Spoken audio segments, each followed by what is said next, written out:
O aroma denso e terroso da Anatólia, misturado ao cheiro acre do carvão queimado e ao doce perfume de especiarias que flutuava das cozinhas modestas, era o primeiro convite à vida. Em 1971, nas ruelas de Adapazari, uma cidade aninhada na província de Sakarya, a vida tecia-se com a simplicidade robusta do cotidiano turco. As casas de 2 andares, muitas delas com fachadas de madeira envelhecida, alinhavam-se como sentinelas silenciosas, testemunhando o burburinho de um povo que vivia entre a tradição e as promessas incipientes de um futuro que, para muitos, ainda parecia distante. Foi neste cenário que Hakan Sukiya veio ao mundo, um evento que, àquela altura, não passava de mais um pequeno milagre na família Sukiya, mas que, no futuro, ressoaria como o prelúdio de uma epopeia. Nermin Sukiya, com os olhos cansados mas cheios de uma ternura inabalável, segurava o filho recém-nascido. O pequeno Hakan era um emaranhado de promessas, com os punhos cerrados e um choro que enchia o pequeno quarto de uma esperança quase palpável. Selahattin, o pai, um homem de poucas palavras mas de uma presença sólida como as montanhas que cercavam a região, observava a cena com um orgulho contido. A sua vida era um espelho da resiliência local, trabalho árduo, fé inabalável e a aspiração silenciosa de um futuro melhor para os seus filhos. A casa do Sukiya, embora modesta, era um santuário de calor e união, onde os valores da família e da comunidade eram o alicerce de tudo. O som do muezim chamando para a oração ecoava suavemente pelas ruas, misturando-se aos risos das crianças e ao tilintar ocasional de um vendedor ambulante, criando uma sinfonia que era a própria alma de Adapazari. Hakan cresceu com os pés no chão, literalmente. As ruas de terra batida, os pequenos campos improvisados em terrenos baldios, eram o seu primeiro estádio. A bola, muitas vezes feita de trapos amarrados ou de plástico gasto, era a sua mais fiel companheira. Aos 5, 6, 7 anos, a curiosidade infantil de Hakan não se limitava aos brinquedos comuns. Era o movimento da bola, a sensação do couro contra o pé, o desafio de driblar um poste ou um amigo, que incendiavam a sua imaginação. Os seus olhos, já então, possuíam um brilho de determinação, uma inocência que mal vislumbrava os abismos e os picos que a vida lhe reservara, mas que já carregava um forte senso de propósito. Ele sonhava com golos, com a alegria de superar um adversário, com a simples beleza de um remate perfeito. A religiosidade local, um fio invisível que tece o tecido social de Adapazari, incutiu-lhe desde cedo um respeito pelas tradições e uma disciplina que, mais tarde, se refletiria na sua abordagem ao desporto. O cheiro a pão fresco saído do forno da vizinha, os contos dos mais velhos ao cair da noite, o calor das fogueiras no inverno, tudo isso moldava o jovem Hakan, enraizando-o profundamente na sua terra, antes que o mundo o chamasse para palcos muito maiores. A sua infância, embora desprovida de luxos, era rica em experiências genuínas, em laços familiares e na liberdade de explorar um mundo que, aos seus olhos, era um campo de jogo infinito. O tempo, com a sua marcha implacável, transformou o menino sonhador num adolescente de estrutura robusta e olhar ainda mais focado. Em 1986, quando muitos jovens da sua idade ainda se perdiam em divagações, Hakan Sukiya já sentia o chamado do destino. O Sakaryaspor, o clube da sua cidade natal, abriu-lhe as portas das suas categorias de base. Não era um centro de excelência com instalações de ponta, mas era um berço de talentos, um lugar onde o suor dos treinos se misturava à poeira dos campos, e onde a paixão pelo futebol era o principal combustível. Hakan, com a sua compleição física que já se destacava e um faro de golo inato que parecia uma segunda natureza, rapidamente se tornou a promessa mais cintilante do clube. Os treinos eram longos e exaustivos, sob o sol implacável da Anatólia, ou sob a luz difusa dos holofotes noturnos que mal iluminavam os campos. O cheiro à relva cortada, misturado ao odor salgado do suor e ao pungente aroma de bálsamo muscular, impregnava o ar. Cada passe, cada remate, cada corrida era executada com uma intensidade que beirava a obsessão. Mustafa Denizli, um dos primeiros a reconhecer o potencial bruto de Hakan, observava-o com uma mistura de admiração e a certeza de que estava perante algo especial. As palavras de Denizli, proferidas com a sabedoria de quem já vira muitos talentos ascenderem e caírem, eram como um bálsamo e um incentivo para o jovem Sukiya. Aos 17 anos, um marco na sua curta mas promissora carreira, Hakan assinou o seu primeiro contrato profissional. O papel, com a tinta ainda fresca, era mais do que um documento legal, era a materialização de um sonho de infância, o reconhecimento formal de que a sua paixão se tornara uma profissão. Ele sentia o peso da caneta na mão, a emoção borbulhando no peito. Os seus pais, Nermin e Selahattin, estavam presentes, com os olhos marejados de orgulho e uma felicidade silenciosa que dizia mais do que 1000 palavras. A atmosfera era de promessa e esperança, um palco modesto onde o talento bruto começava a ser lapidado, sob o olhar atento de treinadores e familiares que viam nele não apenas um jogador, mas um símbolo de esperança para a comunidade. Hakan, entusiasmado, focado e ambicioso, sentia o peso e a emoção de realizar um sonho, mas ainda era ingênuo quanto às complexidades do mundo profissional e às pressões que viriam a reboque da fama e do sucesso. A cada golo, a cada vitória do Sakaryaspor, o seu nome começava a ecoar nos jornais locais e nos corações dos adeptos, preparando, sem que ele soubesse, para os rugidos de estádios muito maiores. A passagem pelo Bursaspor foi um degrau essencial, um trampolim que o catapultou para um patamar de maior visibilidade e exigência.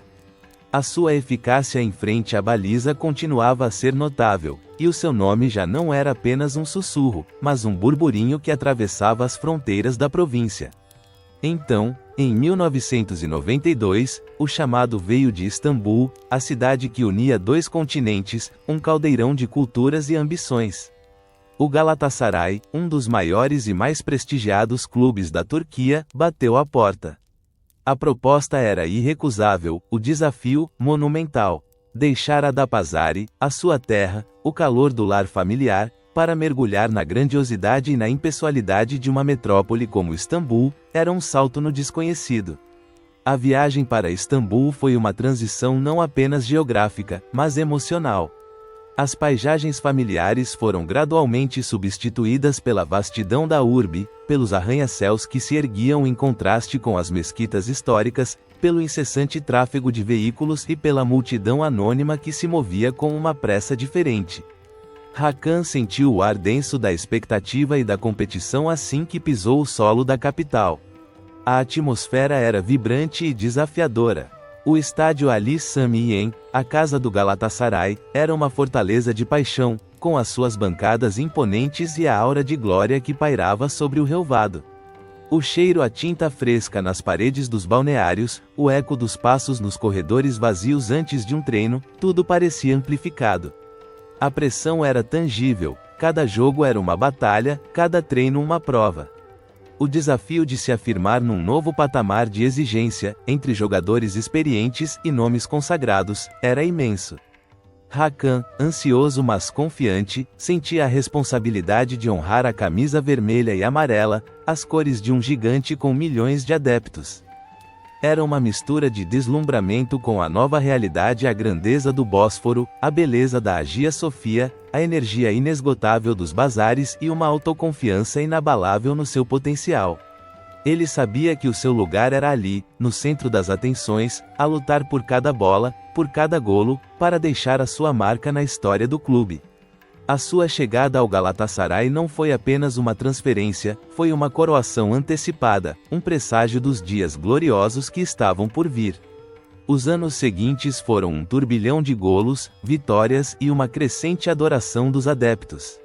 Em 1994, Hakan Sukiya já não era apenas um reforço promissor, ele era a principal estrela do Galatasaray, o nome que fazia os corações dos adeptos baterem mais forte a cada toque na bola.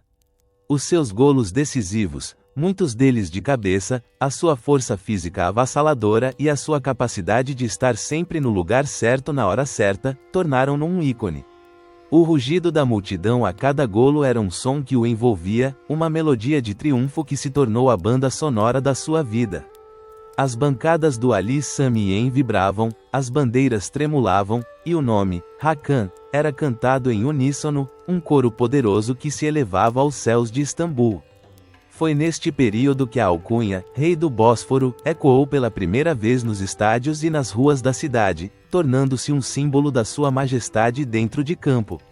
A atmosfera era eufórica e reverente. Hakan, com a sua presença imponente e a sua fome insaciável de golos, personificava a alma guerreira do Galatasaray. Ele sentia-se um vencedor, realizado e orgulhoso, desfrutando do auge da sua popularidade e do reconhecimento do seu talento. As entrevistas acumulavam-se, os jornais dedicavam-lhe capas e capas, e a sua imagem estampava cartazes e camisolas. A adoração dos adeptos era um bálsamo para a alma, mas também uma carga. Talvez, naqueles momentos de glória, as primeiras sementes da pressão da fama e das expectativas já começassem a germinar, uma premonição silenciosa de que o topo, embora glorioso, também era um lugar solitário e exposto. Mas Hakan, em campo, era um monarca incontestável, a sua coroa feita de suor e golos, e o seu reino estendia-se por todo o Bósforo, unindo a paixão da Europa e da Ásia num só grito de celebração. Ele era a personificação do sonho turco de grandeza, o herói que todos esperavam, e a sua ascensão meteórica era um espetáculo para ser contemplado. O ano de 1996 marcou a consagração definitiva. Hakan Sukiya, com a braçadeira de capitão no braço, liderou o Galatasaray à conquista do seu primeiro título da Super League daquela era. Aquele troféu não era apenas uma taça, era a afirmação de uma hegemonia que se consolidava, um ponto de viragem na história do clube e na sua própria trajetória. O apito final do último jogo da temporada foi um grito de alívio e êxtase. Os jogadores caíram no relvado, abraçando-se, alguns com lágrimas nos olhos. Hakan ergueu a taça com as duas mãos, sentindo o peso da glória, a textura fria do metal contra a pele, enquanto os flashes das câmaras explodiam à sua volta. A atmosfera era triunfante e de afirmação nacional. As celebrações ruidosas tomaram conta de Istambul, com buzinas a tocar incessantemente, bandeiras a flutuar das janelas dos carros e dos edifícios, e um mar de adeptos a invadir as ruas, cantando e dançando até altas horas da madrugada. O sentimento de orgulho coletivo era palpável, um êxtase que unia a nação em torno do seu clube e do seu rei. O palco do futebol turco era, sem dúvida, seu. A sua posição como um dos melhores jogadores do país estava solidificada, inquestionável. Mas a ambição de Hakan não se limitava às fronteiras nacionais. O seu desempenho no Galatasaray valeu-lhe a ascensão como peça fundamental na seleção turca. A camisola vermelha com a estrela e o crescente era outro manto de responsabilidade, mas também de um sonho ainda maior, a Copa do Mundo. A imagem de representar o seu país no maior palco do futebol mundial era uma visão que o impulsionava, uma meta que o fazia treinar com ainda mais afinco. Ele sentia-se no topo, invencível e esperançoso, com a convicção de que o mundo era seu e que os limites eram apenas ilusões a serem quebradas. Era uma fase de pura alegria e conquistas, onde tudo parecia possível. A sua mãe, Nermin, e o seu pai, Selahattin, observavam-no de longe, com o coração a transbordar de um orgulho que nem as palavras mais eloquentes poderiam descrever. O filho que chutava bolas de trapo nas ruas de Adapazari era agora o rei do Bósforo, a esperança de uma nação, com o futuro a desenrolar-se diante dele como um tapete vermelho de possibilidades infinitas. A cada golo pela seleção, a cada vitória, ele sentia a força de milhões de turcos a empurrá-lo para a frente, um eco de esperança que ressoava em todo o país. A glória era sua, e parecia que nada poderia abalar o seu reinado. O ano de 2000 desenrolava-se sob um manto de expectativa, denso e quase palpável, que se estendia de Istambul até aos confins da Anatólia. O Galatasaray, sob a batuta firme de Fatih Terim e com Hakan Sukiya como seu farol inquestionável, havia chegado a um patamar que poucos ousariam sonhar. A Taça UEFA, um troféu europeu, estava ao alcance das mãos, e a jornada até Copenhaga, palco da final contra o Arsenal, foi uma odisseia de suor, tática e uma fé inabalável. Hakan, agora não apenas o rei do Bósforo, mas o capitão, sentia o peso da história nos seus ombros largos. A braçadeira, um pedaço de tecido, parecia queimar-lhe a pele, imbuída da esperança de milhões. A noite de 17 de maio, no Parken Stadium, era fria e úmida. O ar da capital dinamarquesa trazia consigo o cheiro salgado do mar e uma tensão elétrica que se podia cortar com uma faca. As bancadas, um mosaico de cores e emoções, pulsavam com o cântico incessante dos adeptos turcos, que haviam viajado em massa, e o entusiasmo mais contido, mas igualmente feroz, dos ingleses. No túnel que levava ao relvado, Hakan podia ouvir o eco dos gritos, um rugido distante que se aproximava a cada passo. Ao seu lado, Georg Hagi, o Maradona dos Cárpatos, com o seu olhar penetrante e a aura de gênio, trocava um último olhar de cumplicidade. Bülent Korkmaz, o Leão Indomável, já com o rosto marcado pela concentração, exalava a resiliência que o tornava um pilar da equipa. Hakan respirou fundo, o cheiro à relva recém-cortada e a borracha dos túneis preenchendo os seus pulmões. Era agora ou nunca. Os 90 minutos regulamentares foram uma batalha tática, um xadrez intenso onde cada movimento era calculado. O Arsenal, com a sua velocidade e técnica apuradas, pressionava, mas a defesa turca, liderada pela firmeza de Bülent, resistia como uma muralha. Hakan, no ataque, lutava contra defensores implacáveis, usando a sua força física para segurar a bola, criar espaços e tentar as suas famosas cabeçadas. Sentia cada músculo do seu corpo a vibrar com o esforço, o suor a escorrer-lhe pela testa e a cegar-lhe momentaneamente a visão. O relógio parecia mover-se numa lentidão excruciante. O empate persistiu, e o prolongamento trouxe mais 45 minutos de angústia e esperança. As pernas pesavam, a mente estava exausta, mas a vontade de vencer era maior do que qualquer fadiga. A decisão seria nos pontapés da marca de grande penalidade. Um calafrio percorreu a espinha de Hakan. O ar no estádio tornou-se ainda mais denso, quase irrespirável. Aquele momento, a solidão do jogador contra o guarda-redes, o peso de milhões de sonhos sobre um único chute, era a essência pura do drama do futebol. Hakan, como capitão, tinha a responsabilidade de liderar, de inspirar. Sentiu o olhar de Terim, calmo mas intenso, e a energia dos seus companheiros. Quando o último pontapé do Arsenal foi defendido, um grito de êxtase, puro e primal, irrompeu das bancadas turcas. O som era ensurdecedor, um coro de alegria que ecoou pelas ruas de Copenhaga e, de imediato, pelas cidades e vilas da Turquia. O relvado transformou-se num palco de euforia. Hakan sentiu os abraços apertados dos seus companheiros, os gritos de alegria, as lágrimas de felicidade que se misturavam ao suor. Erguer a taça UEFA, sentir o frio do metal polido nas suas mãos, ver os flashes das câmaras explodirem como fogos de artifício e o olhar orgulhoso de Hagi e Bülent, foi a culminação de uma vida dedicada ao futebol. Aquele momento transcendeu o desporto, era um triunfo nacional, o primeiro título europeu de um clube turco, uma prova de que a Turquia podia competir e vencer no mais alto nível. A celebração em Copenhaga foi memorável, uma explosão de alegria que durou pela noite, mas nada se comparou ao que esperava a equipa em Istambul. Quando o avião com a equipa aterrou na Turquia, o caos da celebração já havia tomado conta da cidade. Milhões de pessoas, um mar de vermelho e amarelo, esperavam nas ruas, nas praças, nos terraços dos edifícios. O Bósforo parecia ferver com a paixão dos adeptos. A caravana do autocarro aberto, com os jogadores a exibir a taça, avançava lentamente por entre a multidão que enlouquecia. Hakan, de pé, com a taça erguida sobre a cabeça, sentia a plenitude de um sonho alcançado. Os seus olhos varriam a multidão, vendo rostos emocionados, crianças com os olhos arregalados, idosos com lágrimas de orgulho. O som das buzinas, dos cânticos, dos foguetes, era uma sinfonia de glória. Ele era o Rei do Bósforo, mais do que nunca, imortalizado na memória coletiva da nação. Naquele zenite da carreira, Hakan sentia-se glorioso, realizado, no auge de tudo o que um futebolista poderia desejar.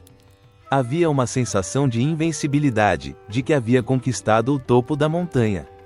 Mas, no fundo, uma pequena voz, um vislumbre quase imperceptível, sussurrava sobre a efemeridade da fama. O que viria a seguir? Como superar aquele momento? A glória era doce, mas também trazia consigo a inquietação do que o futuro guardava, um futuro que parecia, a partir daquele ponto, um território desconhecido e, paradoxalmente, um pouco solitário. A imortalidade daquele feito era uma certeza, mas a sua própria trajetória pessoal estava longe de ser definida. A plenitude do presente era absoluta, mas o ar, de repente, parecia um pouco mais rarefeito lá no topo.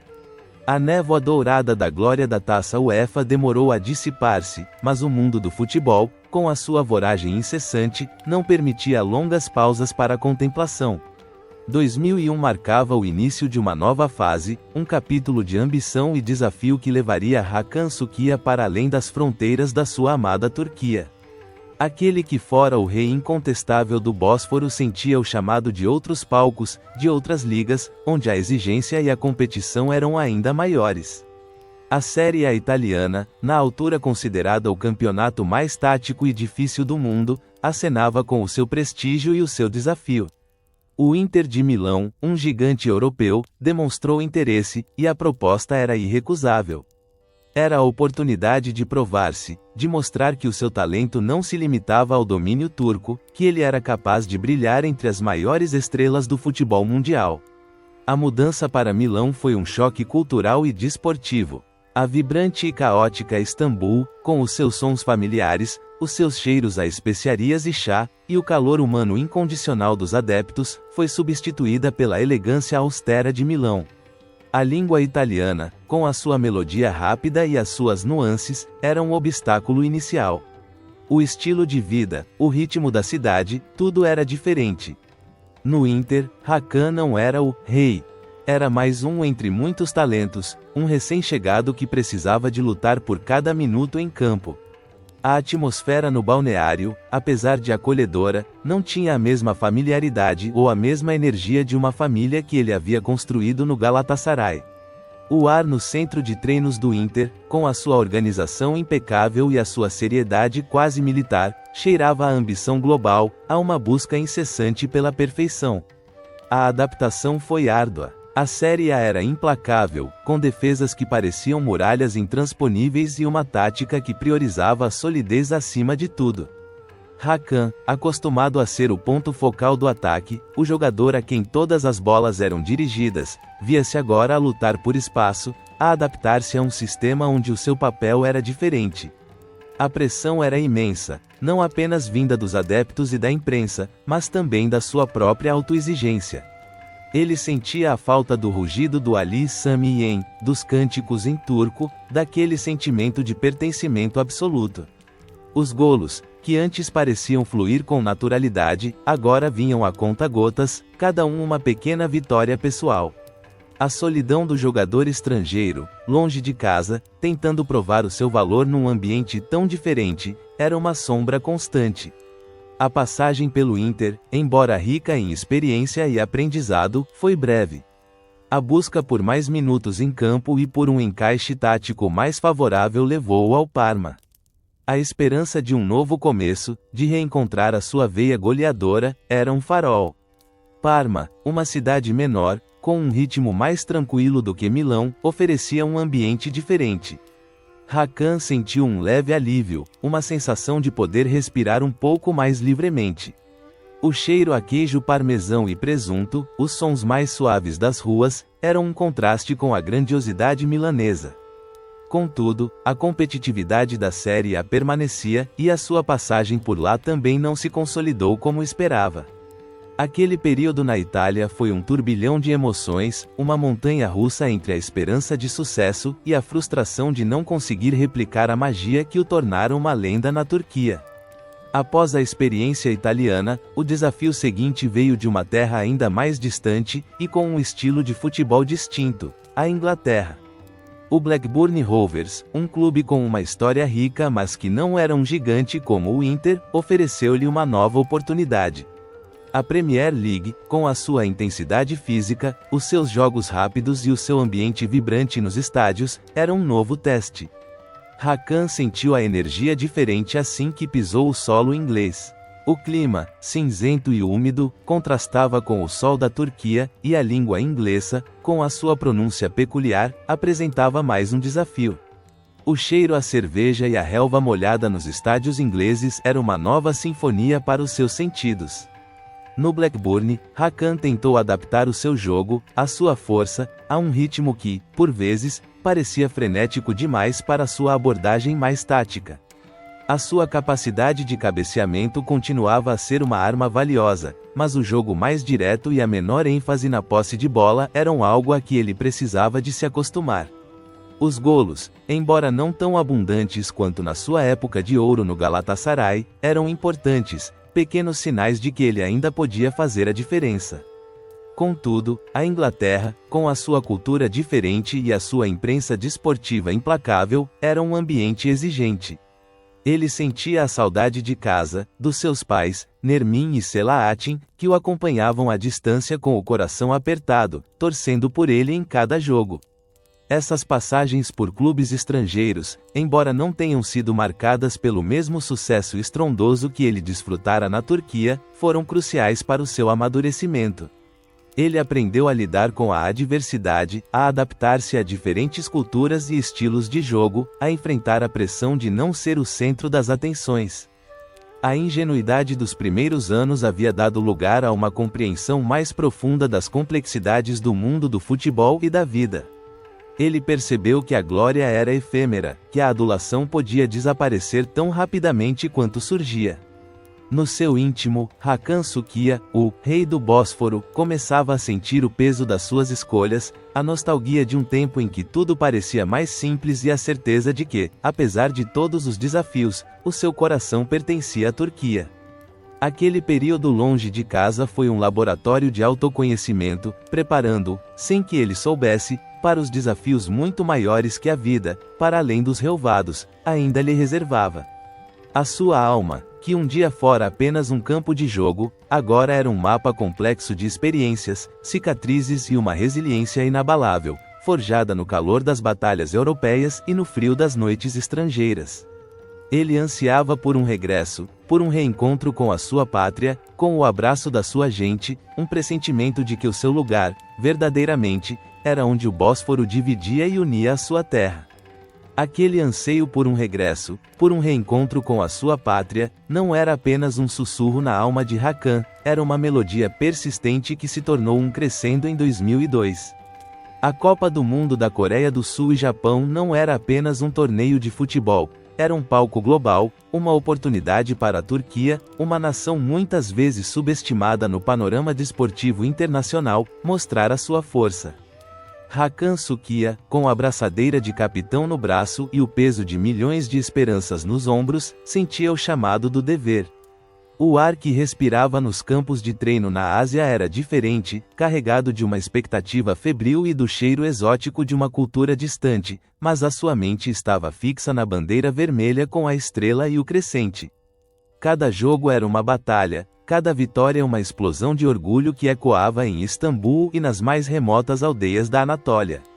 A equipa turca, um conjunto de talentos e corações valentes, surpreendia o mundo. Hakan, embora não estivesse no seu auge goleador mais prolífico no torneio, era o líder, o ponto de referência, o rei, que inspirava os seus companheiros.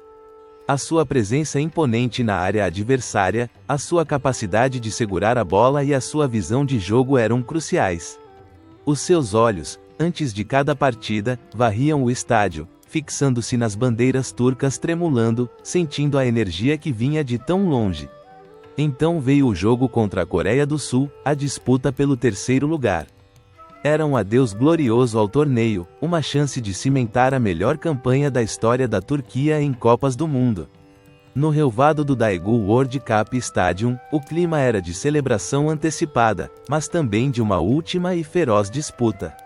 Aos 10 segundos de jogo, um instante que se gravaria na eternidade do futebol, Hakan Sukiya, com um instinto predador e uma explosão de velocidade, interceptou a bola, driblou um defensor e, com um remate seco e preciso de pé esquerdo, enviou-a para o fundo da baliza. O golo mais rápido da história dos mundiais. O som que se seguiu foi uma mistura de espanto e euforia. O grito da torcida turca, um rugido primal, misturou-se ao silêncio atônito dos coreanos. Hakan, com os braços erguidos para o céu, sentiu uma descarga elétrica percorrer todo o seu corpo. Era a consagração, não apenas o golo, mas a forma como ele personificava a garra turca, a capacidade de surpreender, de ir além das expectativas. A atmosfera era de euforia e heroísmo nacional. A nação inteira uniu-se em celebração, as ruas de Istambul e Ankara transformaram-se em rios de vermelho e branco, com carros buzinando, pessoas dançando e cantando. Hakan, no auge da sua popularidade, irradiava confiança e carisma, o mundo o observava, e a Turquia o idolatrava como nunca antes. Ele era o rosto de um triunfo inesperado, o símbolo de que a determinação e a paixão podiam mover montanhas. No pódio, com a medalha de bronze ao pescoço, Hakan sentiu o peso do metal frio e a honra de representar a nação no palco global. As luzes dos flashes ofuscavam-no, os microfones aglomeravam-se à sua frente, e as perguntas choviam em diversas línguas. Ele estava triunfante, no zénite da sua glória desportiva. Era o rei do Bósforo, o herói da nação, o homem que havia levado a Turquia a um patamar nunca antes imaginado. Mas, no fundo, uma pequena e súbita percepção começou a germinar. A adoração pública, por mais doce que fosse, também era frágil, volátil. O topo era glorioso, mas a vista de lá também revelava a vastidão do precipício. A fama era uma espada de dois gumes, e ele, naquele momento, sentia apenas o brilho da lâmina. O cheiro de vitória, de champanhe e de suor, era embriagante, mas a mente de Hakan, já madura, começava a ponderar sobre o que viria depois, sobre a efemeridade de tudo aquilo. A imagem de si mesmo, erguendo a bandeira turca, seria para sempre gravada, mas a vida, ele sabia, tinha muitas outras curvas à frente. A efemeridade da fama, que Hakan Sukiya vislumbrava no auge da sua glória na Copa do Mundo, começou a materializar-se de forma mais suave, como um regresso a um porto seguro. Após as aventuras europeias, que, embora ricas em experiência, não haviam replicado o brilho da sua era no Galatasaray, o coração do rei do Bósforo clamava pelo lar. 2004 marcou seu regresso triunfal ao clube onde era verdadeiramente rei. A decisão de encerrar a carreira no ambiente que mais amava era um desejo profundo, uma reconexão com as suas raízes, com o calor incondicional dos adeptos que nunca o haviam esquecido. A atmosfera no Ali Sami Yen, no dia do seu retorno, era elétrica, quase mística. O estádio, uma fortaleza de paixão, pulsava com o reencontro de um ídolo com sua torcida. O cheiro familiar da relva recém-cortada, misturado ao aroma de pipocas e ao suor da multidão, enchia os pulmões de Hakan. Os cânticos que ecoavam o seu nome, Hakan, eram uma sinfonia que o envolvia, um abraço sonoro que dissipava qualquer resquício de dúvida ou cansaço. Ele sentia-se em casa, num porto seguro após as tempestades e os desafios das ligas estrangeiras. O primeiro jogo de regresso foi uma celebração. Cada toque na bola, cada passe, cada tentativa de golo era aplaudida com fervor.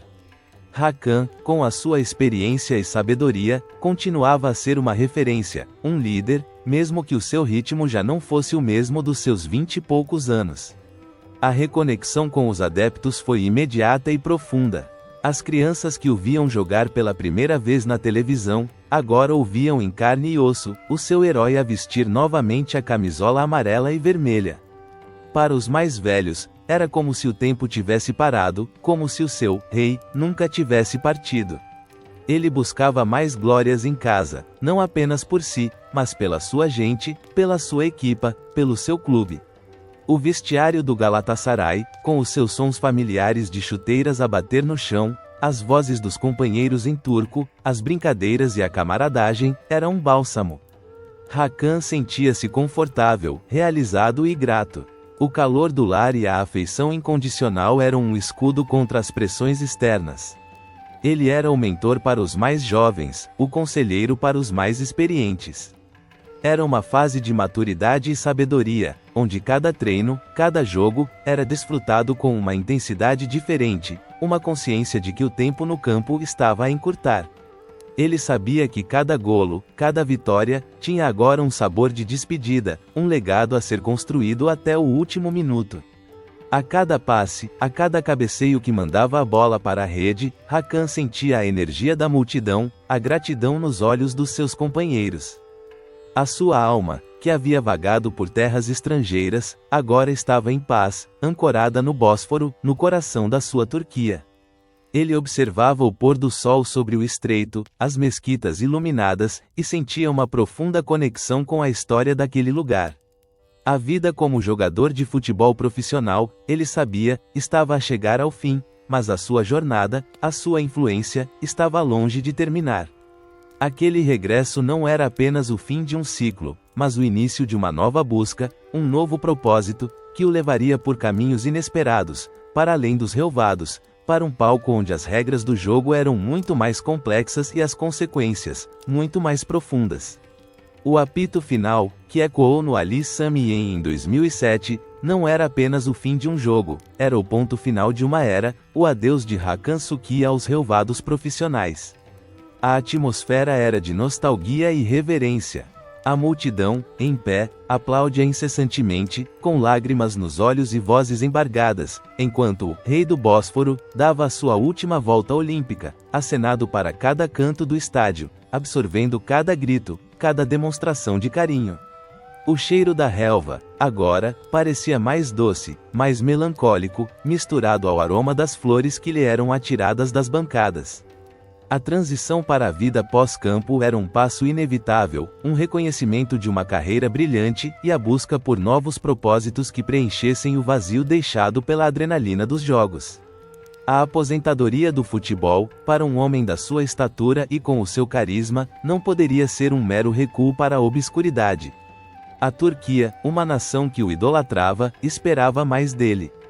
E Hakan, com a sua mente reflexiva e um idealismo que o impulsionava, sentia que a sua influência podia ser usada para além das quatro linhas. Ele buscava aplicar os seus valores, a sua disciplina e a sua visibilidade em uma nova arena. Foi nesse período de transição que o mundo da política começou a acenar, com as suas promessas de mudança e o seu labirinto de poder. Recep Tayyip Erdogan, então primeiro-ministro e líder carismático do partido AK, era uma figura em ascensão, um político que prometia uma Turquia mais próspera e conservadora. A sua retórica, que apelava aos valores religiosos e tradicionais, ressoava com muitos, incluindo Hakan.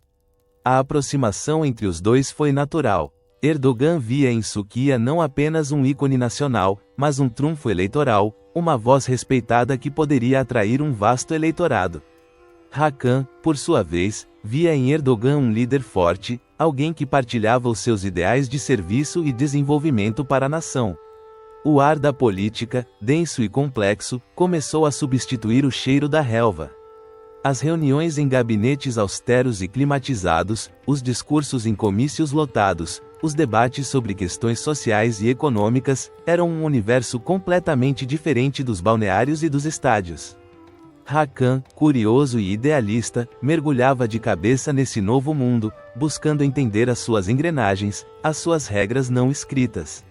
Ele sentia a responsabilidade de usar a sua voz para o bem, de traduzir a sua popularidade em ações concretas para a sociedade turca. Contudo, havia uma ingenuidade subjacente na sua abordagem. Ele ainda não compreendia plenamente as armadilhas e as traições do jogo político, as alianças efêmeras, os interesses ocultos. A sua fé, um pilar constante na sua vida, também o levou a uma aproximação com o movimento Hizmet, liderado pelo clérigo islâmico Fethullah Gulen. O movimento, com a sua ênfase na educação, no diálogo interreligioso e no serviço social, parecia alinhar-se com os valores de Hakan. Ele via nas escolas e nas instituições de caridade de Hizmet uma força positiva para a Turquia, um caminho para o progresso e a moralidade. Essa ligação, que a princípio parecia uma extensão natural da sua fé e do seu desejo de contribuir, viria a ser, paradoxalmente, o pivô da sua futura queda. Naquele momento, Porém, Hakan Sukiya, o homem que trocou as chuteiras pelos sapatos de político, sentia-se um agente de mudança, pronto para o próximo capítulo da sua vida, sem imaginar os abismos que o aguardavam. A sua alma, que antes se manifestava em golos e vitórias, agora buscava uma nova forma de expressar o seu propósito, um propósito que, ele acreditava, seria para o bem da sua amada Turquia. O futuro, no entanto, seria muito mais sombrio do que os campos ensolarados do futebol. A transição de Hakan Sukiya do relvado para os corredores do poder foi meteórica, impulsionada pela sua popularidade e carisma inegáveis. Em 2011, o Rei do Bósforo trocou a braçadeira de capitão pelo assento no parlamento, sendo eleito deputado pelo partido AK, representando a vibrante e complexa cidade de Istambul. A atmosfera era de poder e influência crescentes, um burburinho constante que parecia vibrar nas paredes do grande palácio da Assembleia Nacional Turca, em Ankara. O cheiro de café forte, de papel envelhecido e de produtos de limpeza industrial pairava no ar, misturando-se à tensão palpável das sessões legislativas e aos sussurros de alianças e desavenças. Hakan sentia-se confiante, influente e profundamente motivado. Ele acreditava que a sua voz, que antes fazia ecoar os estádios, agora poderia ressoar nas leis e políticas que moldariam o futuro da Turquia. As suas intervenções, embora por vezes desajeitadas nos primeiros tempos, carregavam o peso da sua imagem de ídolo, conferindo-lhe uma autoridade moral que poucos políticos recém-chegados possuíam. Ele via-se como um agente de mudança, um defensor dos valores que considerava essenciais para a sua nação. As reuniões com eleitores, os debates acalorados com outros parlamentares, as discussões sobre orçamentos e reformas, tudo era um novo jogo, com regras diferentes e postas muito mais altas. Nesse período, a sua relação com Fethullah Gulen e o movimento Hizmet aprofundou-se. Hakan, um homem de fé e convicções, via no movimento uma força positiva, um caminho para o desenvolvimento social e espiritual. Ele frequentava os eventos do Hizmet, apoiava as suas iniciativas educacionais e acreditava na sua visão de uma sociedade mais justa e instruída. Para ele, essa ligação não era uma questão política, mas uma extensão da sua identidade religiosa e do seu compromisso com a comunidade. Os ensinamentos de Gulen, que enfatizavam o serviço e a educação, ressoavam profundamente com o seu próprio idealismo. No entanto, por trás da fachada de poder e influência, Hakan começava a sentir as primeiras pressões e os compromissos inerentes ao poder. As alianças políticas eram fluidas, as lealdades, por vezes, frágeis. O jogo político exigia cedências, silêncios estratégicos, e uma capacidade de navegar por águas turvas que contrastava com a clareza e a objetividade do campo de futebol. Ele percebia que as decisões nem sempre eram tomadas com base no bem comum, mas em interesses partidários ou pessoais. A complexidade das lealdades, especialmente dentro de um partido tão grande e diversificado como o AK, começava a revelar-se. O calor dos holofotes políticos, embora diferente da glória dos estádios, era igualmente intenso, e Hakan, apesar da sua maturidade, ainda não havia desenvolvido a armadura necessária para as batalhas que se travavam nos bastidores. Ele acreditava na honestidade, na transparência, nos princípios que o haviam guiado no desporto. Mas a política, ele estava a aprender, operava sob um código diferente. As palavras eram armas, os silêncios, estratégias. A sua fé e o seu idealismo, que o haviam impulsionado para a política, seriam postos à prova de formas que ele jamais poderia ter imaginado. A sombra de um futuro conflito, ainda imperceptível, começava a alongar-se pelos corredores do poder, e Hakan, sem saber, estava a caminhar para o centro de uma tempestade. Aquele período de crescente influência política, que parecia um caminho promissor para Hakan Sukiya, começou a mostrar as suas primeiras fissuras em 2013. O que antes era uma aliança sólida com Recep Tayyip Erdogan e o partido AK, começou a desintegrar-se, não com um estrondo, mas com um silêncio cortante, prenunciando a tempestade que se avizinhava. A causa imediata do desentendimento foi a decisão do governo de encerrar uma série de escolas preparatórias ligadas ao movimento Haismet, do qual Hakan era um fervoroso apoiante. Para o ex-jogador, essa medida não era apenas uma questão política ou econômica, era um ataque direto aos valores que ele prezava, uma afronta à educação e ao serviço social que o movimento Gülen representava. A atmosfera no parlamento tornou-se densa, carregada de uma tensão que se podia sentir no ar. Os sussurros nos corredores, os olhares de desconfiança, as conversas interrompidas abruptamente quando ele se aproximava, tudo indicava uma mudança no clima político. Hakan, no seu íntimo, debatia-se. A lealdade ao partido que o elegera confrontava-se com a sua consciência e a sua fé. Ele sentia que não podia permanecer calado, que a sua voz precisava de ser ouvida em defesa daquilo em que acreditava. A sua decisão de renunciar ao partido AK foi um ato de coragem e de isolamento. No dia em que fez o anúncio, o silêncio que se seguiu à sua declaração foi ensurdecedor. O ar tornou-se pesado com as palavras não ditas, com as alianças desfeitas. Hakan sentiu o peso da sua decisão, a solidão de ir contra a corrente. Ele sabia que estava a desafiar o poder, a ir contra a vontade de Erdogan, uma figura cada vez mais centralizadora e implacável. A renúncia não foi apenas um ato político, foi um grito de idealismo, uma recusa em comprometer os seus princípios em troca de conveniência. Mas esse idealismo, no jogo político turco, era uma vulnerabilidade. A imprensa pró-governo, que antes o elogiava, começou a virar-se contra ele, com artigos que questionavam a sua lealdade e as suas motivações.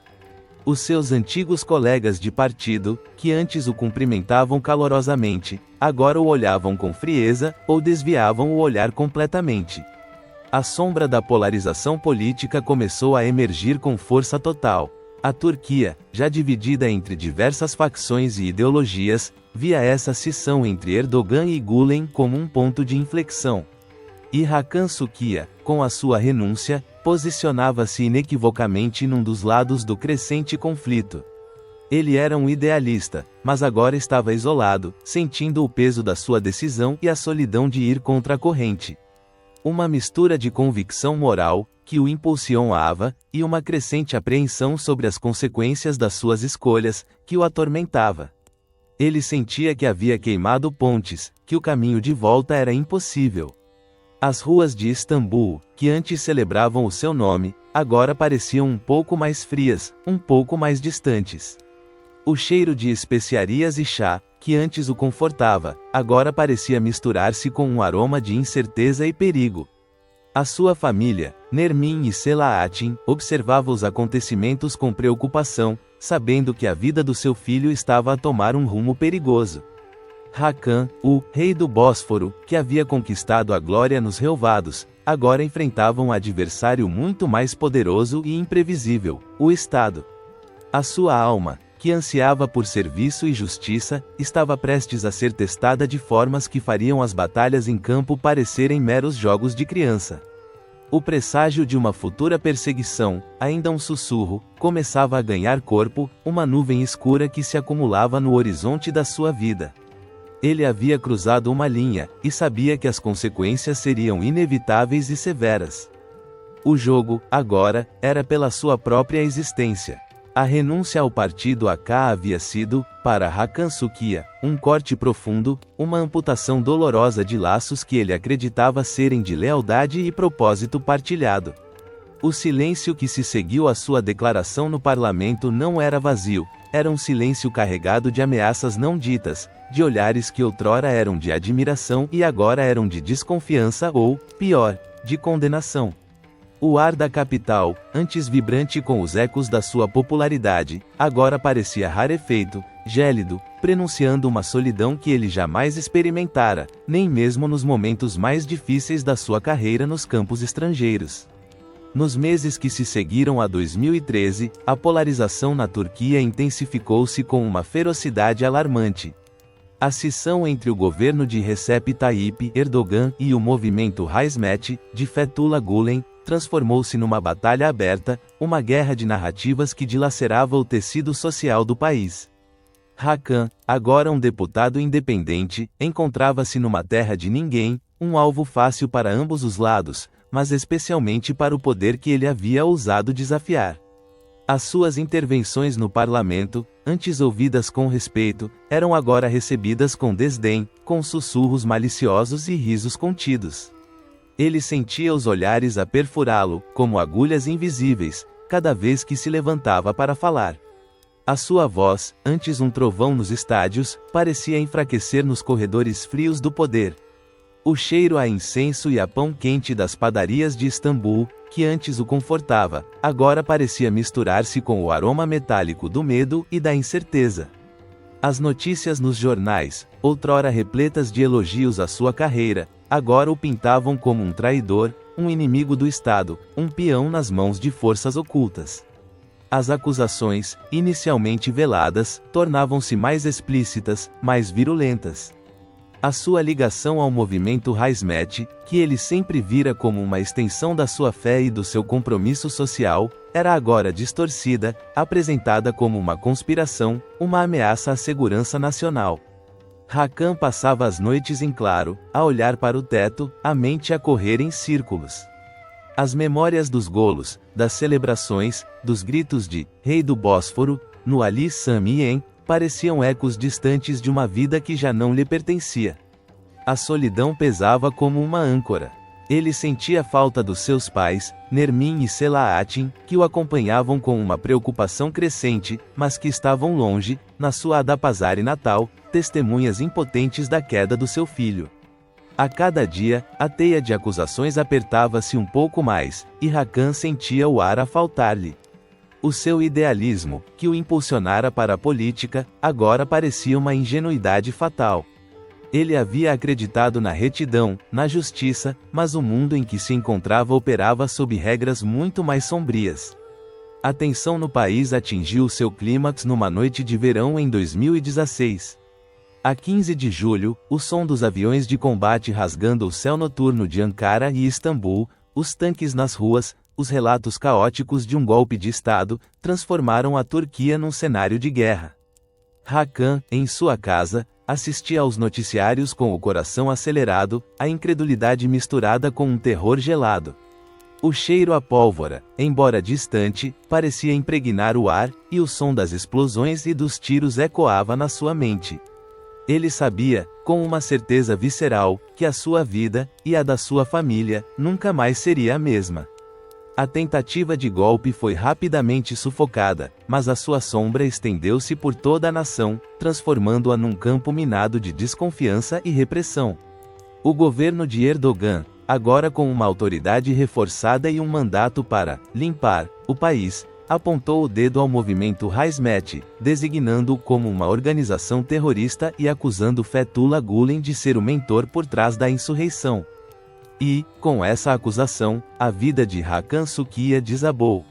A atmosfera tornou-se sufocante, a histeria coletiva tomou conta da Turquia, e qualquer um com a menor ligação ao movimento Gulen era automaticamente considerado um inimigo do Estado, um traidor. Hakan, com a sua visibilidade e a sua antiga associação explícita, tornou-se um dos alvos principais. As acusações choviam como granizo, vindas dos meios de comunicação controlados pelo governo, dos políticos, até mesmo de antigos colegas. Ele era agora um terrorista, um traidor, um inimigo da nação. As palavras eram lançadas contra ele como pedras, e ele sentia cada impacto, cada ferida na sua honra e na sua identidade. As notícias eram implacáveis. Mandados de prisão foram emitidos contra ele e o seu pai, Selahattin. As suas contas bancárias foram congeladas, os seus bens, confisados. A casa que ele comprara com o suor do seu trabalho, os carros, as propriedades que representavam anos de esforço e sucesso, tudo lhe foi retirado. A sua mãe, Nermin, com a voz embargada ao telefone, relatava a invasão da sua casa, a busca por evidências, a humilhação. Hakan sentia uma raiva fria e um desespero crescente. Ele havia perdido tudo: a sua reputação, o seu patrimônio, a sua liberdade. O cheiro familiar do lar, que ele tanto amava, agora era manchado pelo odor da perseguição e da injustiça. A decisão de fugir, de deixar a sua amada Turquia, não foi uma escolha, mas uma imposição brutal da realidade. A cada dia que passava, o cerco apertava-se. A segurança da sua família estava em risco. Hakan lembrava-se dos olhos assustados dos seus filhos, do silêncio tenso de sua esposa. Não havia mais tempo para debater, para argumentar. Era preciso partir. A despedida foi um borrão de lágrimas e abraços apertados, um adeus silencioso a uma vida que ele havia construído com tanto esforço e amor.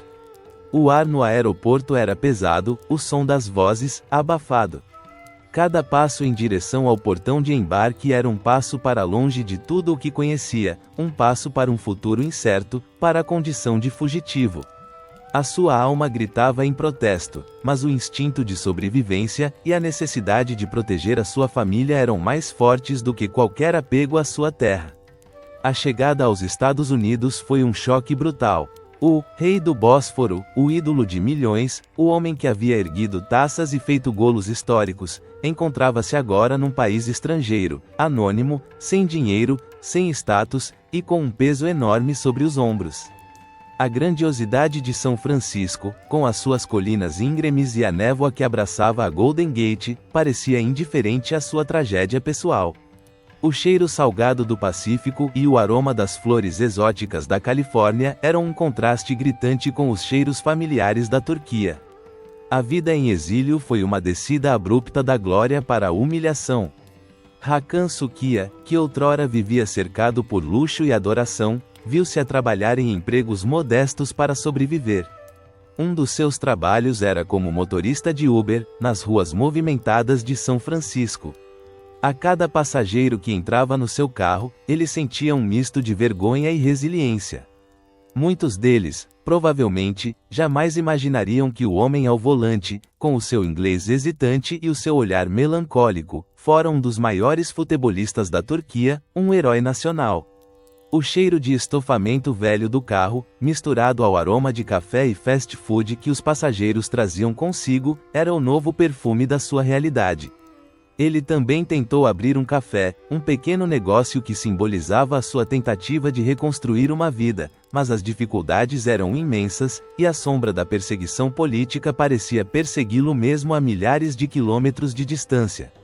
A sua identidade, antes tão clara e definida, desfez-se em 1000 pedaços. Quem era Hakan Sukia agora? Não era mais o jogador, nem o político. Era um exilado, um homem sem pátria, um terrorista, aos olhos do seu próprio governo. A solidão era esmagadora, e as noites eram longas, preenchidas por reflexões amargas. Ele questionava as suas escolhas, a sua fé inabalável, o seu idealismo que o levara a desafiar o poder. Teria valido a pena? Teria sido ingênuo demais? Em suas memórias, as imagens dos estádios lotados, dos golos marcados, da taça UEFA erguida, pareciam um sonho distante, quase real. O rugido da multidão, a adoração dos adeptos, eram agora substituídos pelo silêncio da sua nova vida, interrompido apenas pelo barulho do tráfego ou pelas vozes dos seus filhos, que tentavam adaptar-se a uma realidade tão diferente. Ele sentia falta da sua mãe, Nermin, e do seu pai, Selahattin, que haviam ficado para trás, sofrendo as consequências da sua traição. A dor de estar separado deles, de saber que eles também eram alvos, era uma ferida aberta na sua alma. Apesar de tudo, Hakan tentava manter a sua fé, a sua dignidade. Ele buscava consolo na religião, nas orações que o ligavam a um passado mais simples, a uma identidade que o governo turco não podia confiscar. As suas conversas com jornalistas e analistas políticos, muitas vezes por vídeo, revelavam um homem marcado, mas não quebrado. A sua voz, embora mais baixa, ainda carregava a convicção de que ele era inocente, de que havia sido vítima de uma injustiça política. Ele falava da polarização na Turquia, da perseguição aos dissidentes, da perda da democracia. As suas palavras eram um testemunho, um alerta para o mundo. A história de Hakan Sukia tornou-se um espelho das turbulências da Turquia moderna, um lembrete vivido de como a política pode destruir vidas, de como a glória pode ser efêmera. O rei do Bósforo, que havia unido a nação em celebrações, agora era um símbolo de divisão, um pária aos olhos de muitos na sua própria terra. A sua trajetória era um conto de ascensão e queda, de um ídolo nacional transformado em fugitivo político. No silêncio das noites californianas, Hakan olhava para as estrelas, tão diferentes das que ele via sobre o Bósforo. O cheiro do mar, fresco e impiedoso, trazia consigo ecos de uma vida que ele havia perdido, de uma pátria que o havia renegado. Ele era um homem em busca de redenção, de paz, de um lugar onde pudesse ser simplesmente Hakan, sem o peso da coroa ou da acusação. O seu legado, embora manchado pela controvérsia, era também um testemunho da sua coragem, da sua recusa em curvar-se, em comprometer os seus princípios.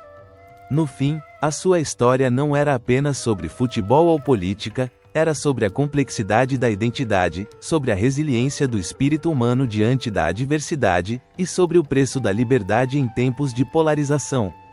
Hakan Sukiya, o jogador que fugiu do campo, havia encontrado um novo campo de batalha, não com a bola nos pés, mas com a sua voz e a sua verdade como únicas armas. E, embora o seu futuro permanecesse incerto, a sua alma, apesar de ferida, ainda carregava a chama de um idealismo inabalável, a esperança de que um dia, a justiça prevaleceria, e que o seu nome seria lembrado não como o de um traidor, mas como o de um homem que ousou sonhar com uma Turquia melhor, mesmo que isso lhe custasse tudo.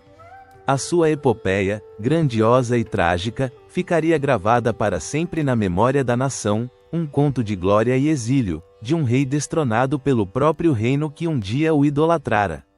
Ele sabia que, mesmo longe, a sua história ecoaria, um lamento, um aviso, mas também, talvez, um farol de esperança para aqueles que, como ele, buscavam a verdade num mundo de sombras.